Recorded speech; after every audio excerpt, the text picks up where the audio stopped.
Caccia al biglietto di Palermo-Juventus in programma sabato prossimo allo stadio Renzo Barbera, anche ad Agrigento. Fila di tifosi juventini si sono registrate nei pochi punti abilitati alla vendita dei ticket dell'importante match pre-pasquale.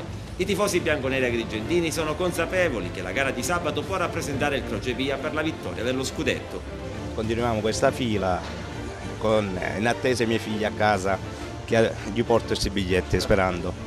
C'è molta attesa per questa partita. Sì, siamo una grande squadra, non abbiamo paura di certo del Palermo perché visto ieri la partita che abbiamo fatto contro il Napoli, abbiamo visto una squadra in forma, questa Juve non ha paura di nessuno e può puntare su tutti e due gli obiettivi. Dopo anni di sofferenza quest'anno potrebbe essere quello giusto. Quest'anno potrebbe essere quello Milan? giusto e loro sono forti ma noi siamo la Juve. In fila per acquistare il tagliando tanto caro, quindi voi juventini, agrigentini, credete nell'impresa di soffiare lo scudetto al Milan?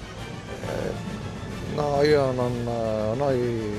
noi abbiamo intenzione di arrivare secondi, siamo convintissimi di arrivare secondi. Quindi linea Conte quindi. La linea Conte porta bene, noi la seguiamo in tutto, anzi temo addirittura che si possa avvicinare la Lazio. Non parlerei del Napoli perché siamo comunque in vantaggio negli scontri diretti, ma la Lazio la temo. Ma se il Milan dovesse andare avanti con un miracolo in Champions, la Juve a quel punto diventerebbe forse la favorita.